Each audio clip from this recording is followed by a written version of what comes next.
So Summer Camp Island is officially returning to Cartoon Network next week for a second season. And it seems like it was very unceremoniously received. Maybe that's because some great network, some totally in the right network decided to dump the whole season in one day. How did it get to this point? Well, let's just jump into it. But first, a brief history. Julia Pott is an English animator based previously in Brooklyn but now in LA that has always been pursuing illustration and animation, the latter of which she's become known for making rather eclectic films with a very notable art style. She was previously known as a writer and animator on Adventure Time, and when Cartoon Network gave her the chance to pitch her own show, she referred back to her extensive library of shorts to explore. Two of her previous films, Belly and The Event, explored characters from the Summer Camp Island universe, but in totally different situations. Everything was different, but she managed to turn that into another short that also fit into the mold of what she normally makes, like cerebral, but also subconsciously emotional films that do tell impactful stories, but confusing ones as well. The Summer Camp Island pilot hit. People didn't seem to like it that much. Common complaints seem to refer to the art style is out there. Common complaints seem to refer to the interesting art style. Her signature art style is rather eclectic, and a lot of people said it didn't work well for animation, myself included. The main plot of the pilot was rather, it wasn't bad. It was baseline, but the main character, it made the main character really, really unlikable. And while it was meant to explore, relationships and how to deal with feelings, it perhaps did so in a biased way. So despite this, the series was given the green light, and in 2018, the whole season dropped. 20 episodes in one day. It's a bad look because this series was hyped from beginning to end. So to have it unceremoniously dumped all in one day is just, it's blasphemy. 20 episodes. That's like, it's 5 hours of content. And it was all just dropped in a bucket for a weekend. And after that, it didn't get much airplay. On certain Sundays, and maybe before that, a little more into the week. But yeah, it just kind of came and went. So while it's coming back, I wanted to give an overview of what we were left with. And to remind myself that Season 2 is so close.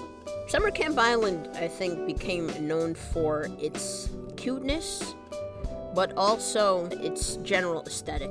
It is a good concept. Summer Camp Island is the story of two campers, Oscar and Hedgehog, who are dumped on an island to have the typical summer camp experience, but discover that the island they inhabit is anything but. Run by Susie and her cabal of witches, they just try to live every day. It's not hardcore survival, but they're out there in an environment where pajamas and a table can talk. And there are yetis out there in the mountains that play saxophones, and monsters are expected to eat the children alive there.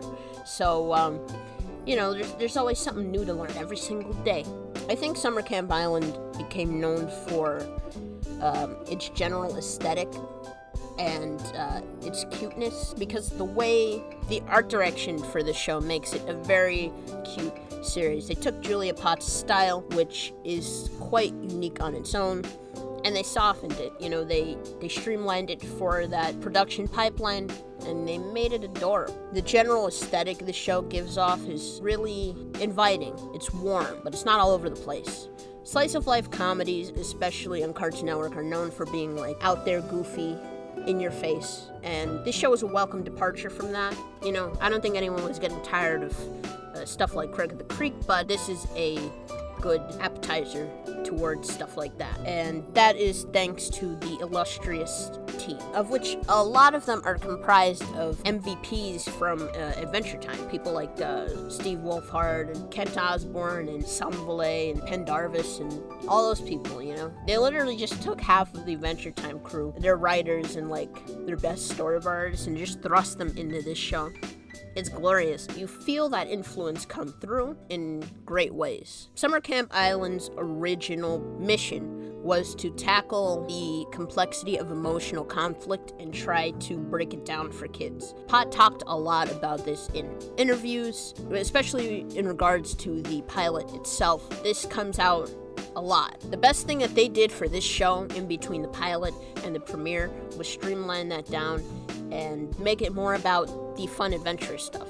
That's not to say it can't be done. It definitely has been done before, and I feel like Pot would have been a good person to do that, because evidenced by her past work, she does a good job bringing her experiences or other people's experiences into the animated set and making them kind of trippy, but also really cerebral. There's a lot to chew on in her stuff, but I think the focus needed to be shifted. And she did talk about this shift from the pilot to premiere, and I do applaud her. Because of that growth, she went from a creator that I was very iffy about to one of my favorite of the whole network's library. So I respect what Summer Camp Island did, and I respect the the criticism that they took. They probably took that on their own. I don't think it was all the internet tough guys that told her to change it. I think she came to that conclusion on her own, which is even better. The best of Summer Camp Island can balance the pretty surreal side plots, when all of the surreal randomness comes out, and more heady, cerebral moments. Stuff like Saxophone Comes Home, Moon Problems, Monster Visit, they all tackle attributes of the island that come out. Different friendships taken on, different relationships that make everything tick, and they flip them on their head, and they do them in really smart ways. I do appreciate that. I would recommend those 3 episodes. If you had to jump in at any point, you could. It's not serialized, but it does have some continuity to it. You could really jump in anywhere, but previously mentioned episodes are where I would recommend starting off. It's a really tight ship, and it's really golden. Stuff like the voice acting and the comedy is not compromised or sacrificed in any way because of the premise. The aesthetic keeps everything tightly wrapped together, and it keeps everything in vogue, and I really appreciate that. You can catch Summer Camp Island next Sunday. It's gonna be tight because, let's be fair, there is no other show on Cartoon Network that pulls off the pink with style and grace. And I know what show you're thinking about. That one does not bring joy.